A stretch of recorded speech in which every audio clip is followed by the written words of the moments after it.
সংসদের সবচেয়ে গুরুত্বপূর্ণ অধিবেশন।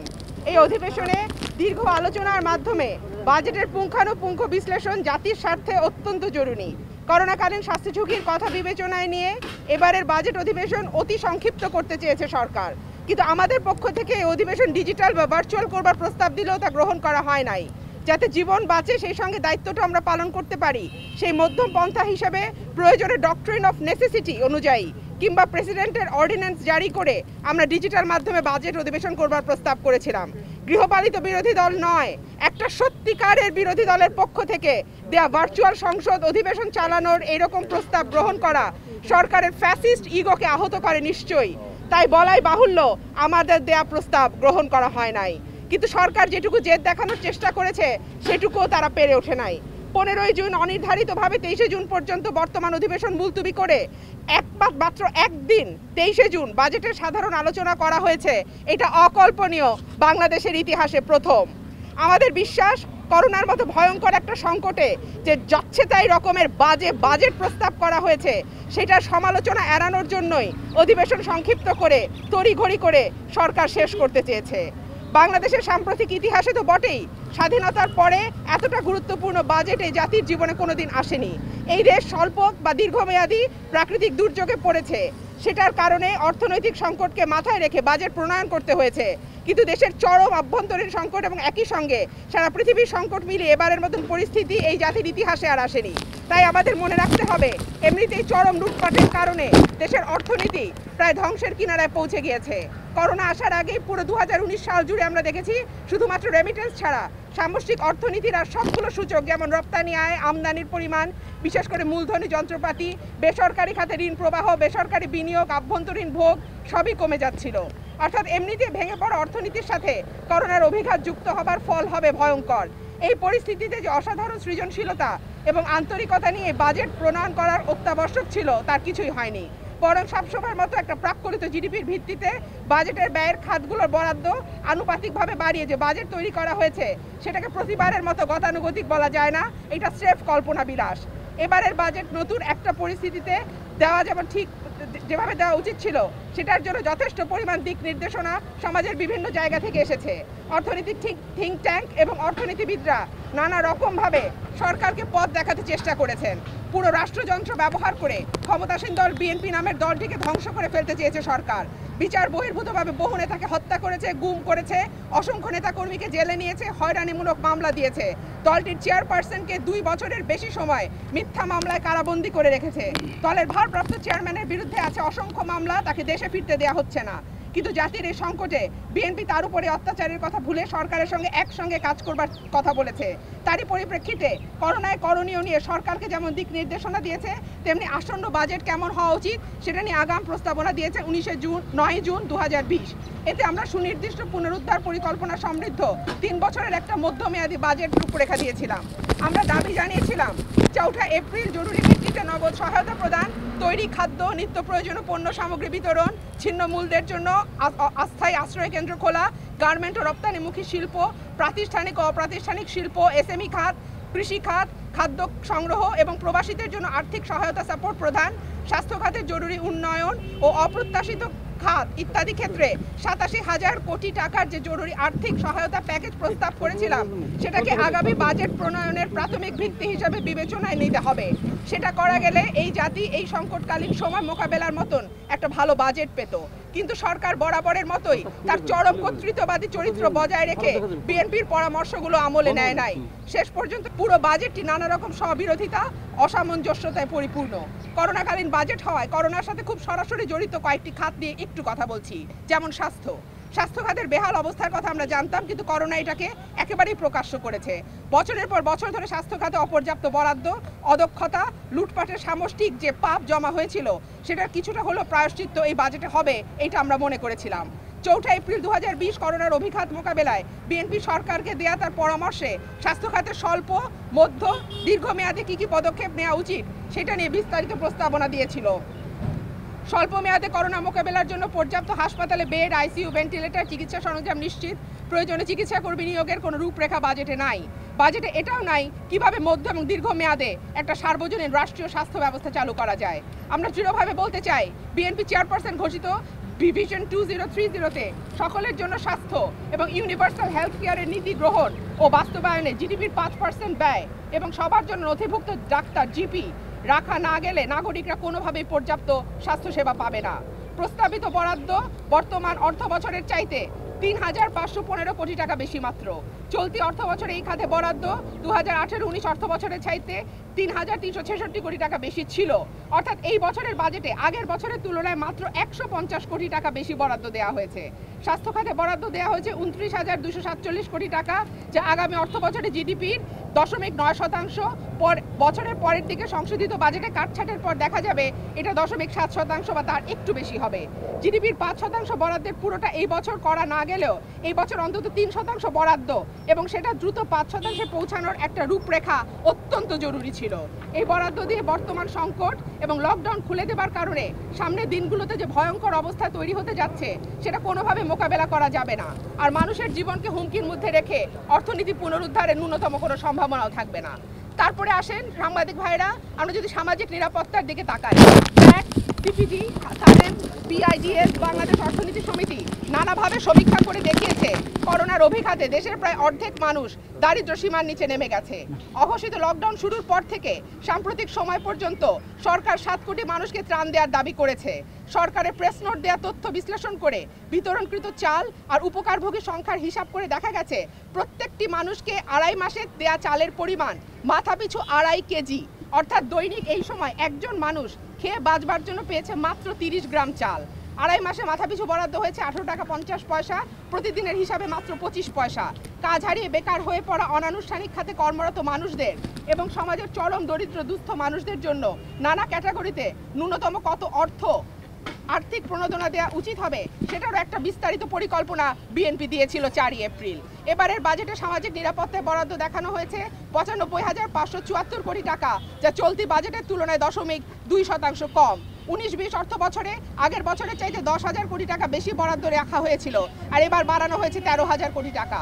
করোনার কারণে দেশের দারিদ্র্য সীমার নিচে মানুষের সংখ্যা যখন দ্বিগুণেরও বেশি হয়ে গেছে, তখন আগের বছরের চাইতে মাত্র 3,000 কোটি টাকা বরাদ্দ বৃদ্ধি কোনোভাবেই সংকট মোকাবেলা করতে পারবে না। এই তুচ্ছ বরাদ্দ দেশকে দুর্ভিক্ষের দিকে ঢেলে দিবে, যে কথা মাননীয় প্রধানমন্ত্রীও স্বীকার করেছে। তারপরে আমার সাংবাদিক ভাইয়েরা কৃষির দিকে যদি আমরা দেখি, করোনার খুব বড় নেতিবাচক প্রভাব পড়ছে এই কৃষি খাতে। আবার এই কৃষিতে মনোযোগ দিয়ে আমাদের করোনা অভিঘাত মোকাবেলায় সাহায্যও করতে পারে। 4 জুন ব্র্যাকের এক গবেষণায় দেখা গেছে পোলট্রির দাম কমেছে 44%, দুধের 22%, সবজির 38 থেকে 90% দাম কমে গেছে। 66% কৃষক জানিয়েছে তাদের পণ্য কম দামে বিক্রি করতে হচ্ছে। কৃষকরা জানিয়েছে বাজার বন্ধ থাকায় আড়তদার পর্যন্ত তারা পৌঁছাতে পারেন নাই।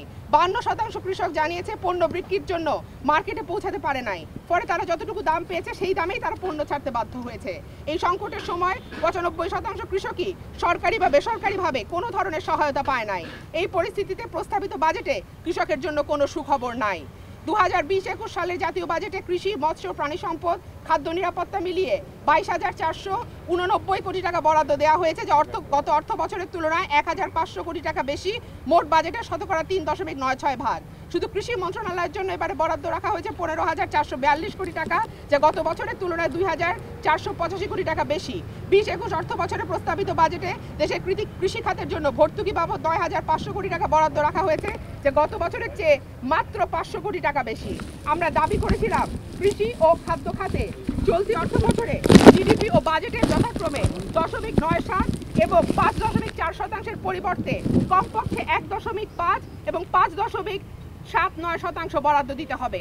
করোনা বিশ্বব্যাপী ছড়িয়ে পড়ার পর থেকে সংশ্লিষ্ট সব সংস্থা, জাতিসংঘের খাদ্য ও কৃষি সংস্থা, world health organisation, world trade organisation নিয়মিতভাবে ভবিষ্যতে খুব দ্রুত খাদ্য ঘাটতিতে পৃথিবী পড়তে যাচ্ছে তা বলেছে এবং বেশ কিছু দেশে দুর্ভিক্ষ অবস্থা তৈরি হতে পারে বলেও সতর্কতা বানিয়ে দিয়েছে। সুতরাং খাদ্য নিরাপত্তা নিশ্চিত করবার জন্য তো বটেই, করোনার কারণে কর্মহীন হয়ে পড়া লক্ষ লক্ষ মানুষের আপৎকালীন কর্মসংস্থান হতে পারত কৃষিতে, কিন্তু প্রস্তাবিত বাজেটে ন্যূনতম মনোযোগ দেওয়া হয় নাই। সরকারের আর সব বাজেটের মতোই এই বাজেট লুটেরাদের স্বার্থ রক্ষা করা বাজেট। কালো টাকা সাদা করবার সুযোগ যেভাবে ঢালাওভাবে দেওয়া হয়েছে সেটা বাংলাদেশের ইতিহাসে আগে কোনোদিন হয় নাই। এবার মাত্র 10% কর দিয়ে কালো টাকা সাদা করা যাবে। ক্ষেত্রগুলোর মধ্যে রয়েছে শেয়ার বাজার, বন্ড, মিউচুয়াল ফান্ড, ডিবেঞ্চার, তালিকাভুক্ত কোম্পানির অন্যান্য সিকিউরিটি। এছাড়া 10% কর দিয়ে ব্যাংকেও জমা রাখা যাবে এই টাকা। সবচেয়ে গুরুত্বপূর্ণ বিষয় হচ্ছে এই টাকার উৎস সম্পর্কে কেউ কোনো প্রশ্ন করতে পারবে না। একজন সৎ করদাতাকে 30% পর্যন্ত কর দিতে হয়। এই বাজেট মানুষকে অসৎ করবার প্ররোচনা দেওয়ার বাজেট। এই বাজেটে ব্যাংক খাতের ক্যান্সার হয়ে পড়া খেলাপি ঋণ কমানোর কোনো পদক্ষেপ নাই, বরং 2% ডাউন পেমেন্ট দিয়ে বিরাট ঋণ খেলাপিদের ঋণ পুনঃতফসিল করবার পদক্ষেপকে কৃতিত্ব হিসাবে দাবি করা হয়েছে। অথচ এই পদক্ষেপের মাধ্যমে এইসব খেলাপিরা আবার নতুন ঋণ নেবার সুযোগ পাবে, যেটা আবারও খেলাপি হবে। এই বাজেটে সরকারের ক্ষমতাসীনদের কমিশন পাওয়ার শর্তে সরকারের টাকা দিয়ে লুটেরাদের হাতে তুলে দেবার জন্য কুইক রেন্টাল বিদ্যুৎ কেন্দ্র বন্ধ রাখবার কোনো পরিকল্পনার কথা বলা নাই। অথচ 1 ওয়াট বিদ্যুৎ না কিনেও গত 10 বছরে শুধু ক্যাপাসিটি চার্জ বাবদ দেওয়া হয়েছে 52,000 কোটি টাকা। অথচ করোনার চরম সংকটের সময় হাজার হাজার শ্রমিককে বেকার করে সরকারি পাটকলগুলো বন্ধ করে দিচ্ছে সরকার। ভর্তুকি দিতে হবে শুধুমাত্র এই অজুহাতে।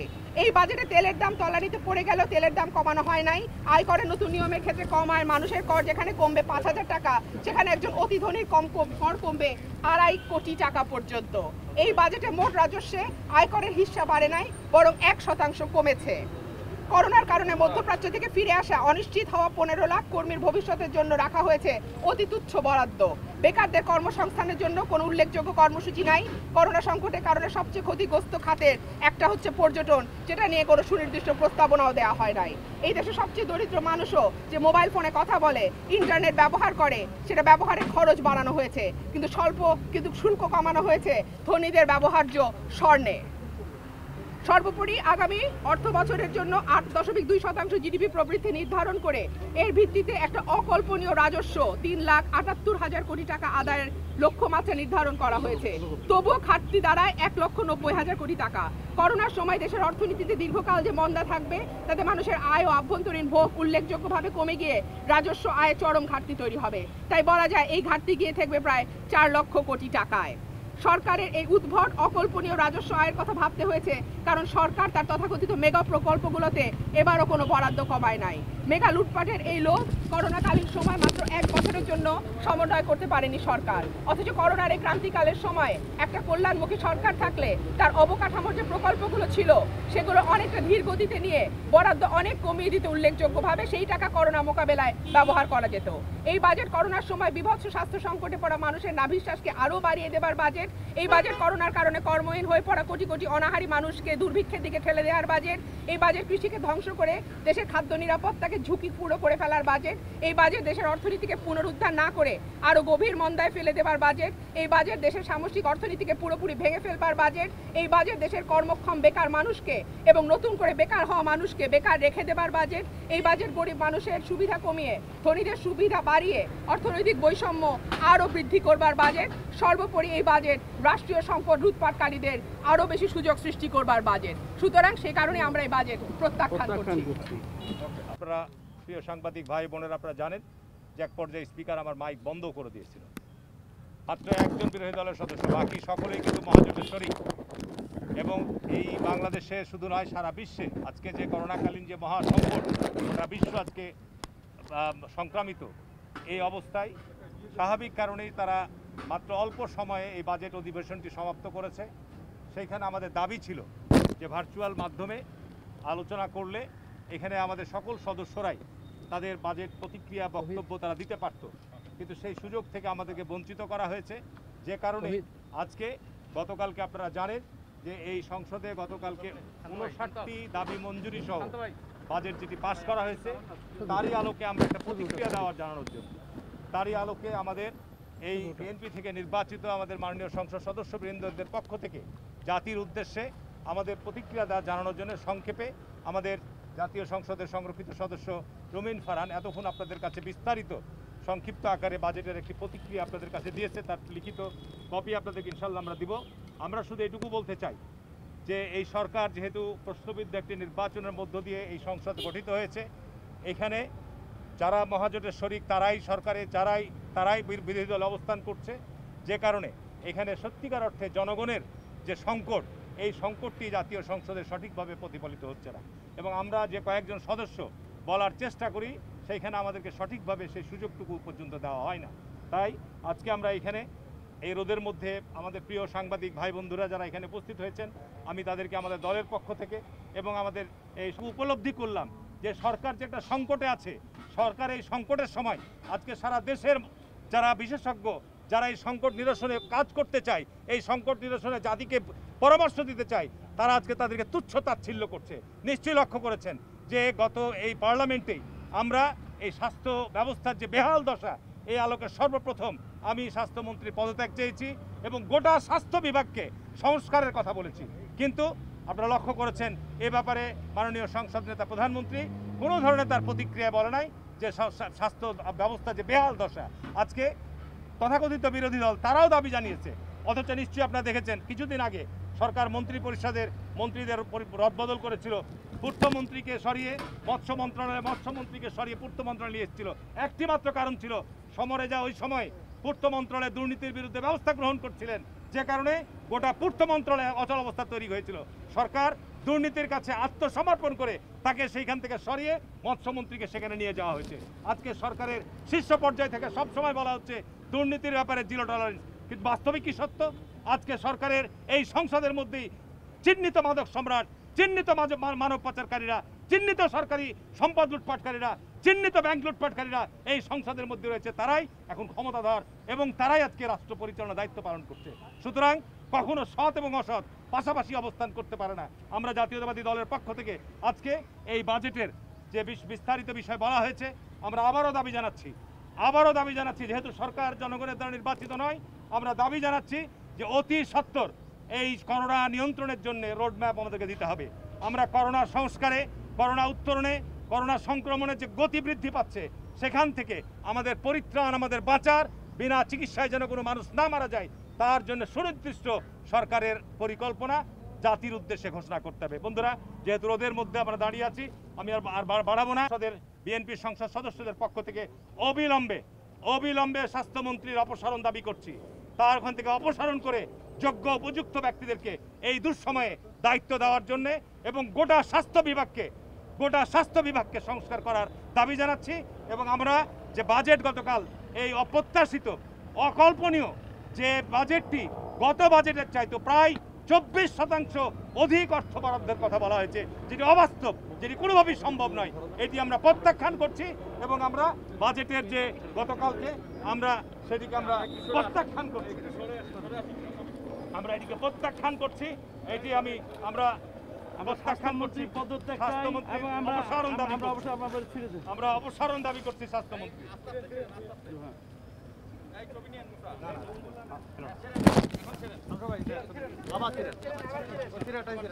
আমরা স্বাস্থ্যমন্ত্রী পদত্যাগ দাবি করছি এবং আমাদের বিরোধী দলীয় নেতাদেরকে